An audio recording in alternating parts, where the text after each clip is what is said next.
পদ্মায় মধ্যরাতে ডুবে যাওয়া ডাম্প ফেরিটি উদ্ধারে তৎপরতা চলছে। বিআইডব্লিউটিসি জানায় গত রাত 12টায় শিমুলিয়া ঘাট থেকে 22টি গাড়ি ও যাত্রী নিয়ে বাংলা বাজারের উদ্দেশ্যে ছেড়ে যায় ডাম্প ফেরি রানীগঞ্জ।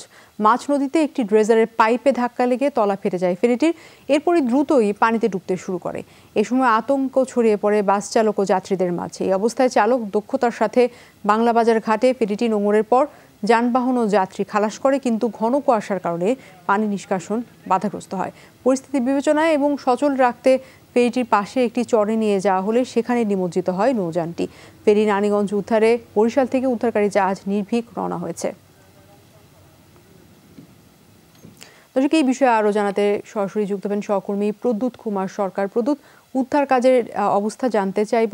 নির্ভীক যে জাহাজটি রওনা করেছিল বরিশাল থেকে, সেটি কি পৌঁছেছে এসে?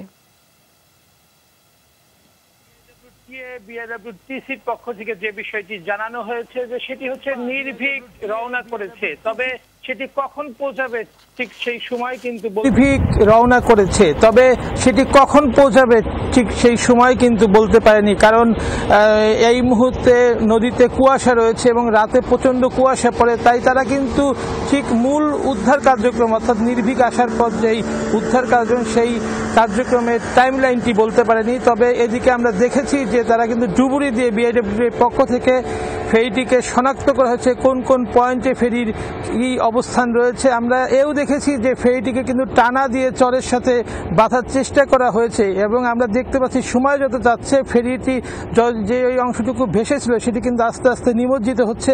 যদিও বিআইডব্লিউটি এর পক্ষ থেকে বলা হচ্ছে এটি জোয়ারের পানির কারণে পানি বাড়ার কারণে ফেরিটি নিমজ্জিত হচ্ছে। অপরদিকে ফেরিটি যখন ডুবার উপক্রম হচ্ছিল এই ফেরির মাস্টারের দক্ষতায় কিন্তু 22টি যানবাহন রক্ষা পেয়েছে এবং শত শত যাত্রীর জীবন কিন্তু রক্ষা পেয়েছে। তবে তারা ফেরিটি রক্ষা করতে না পারলেও মূল যেই চ্যানেল রয়েছে চ্যানেলের বাইরে অর্থাৎ চরের সাথে কিন্তু ফেরিটি যেটি ডুবে রয়েছে সেটি রয়েছে এবং অন্যান্য ফেরি সহ নৌযান এখন পর্যন্ত স্বাভাবিক রয়েছে। টুম্পা। প্রদ্যুৎ কুমার সরকারকে ধন্যবাদ। পদ্মায় মধ্যরাতে ডুবে যাওয়া ডাম্প ফেরি উদ্ধারের সবশেষ অবস্থা জানাচ্ছিলেন।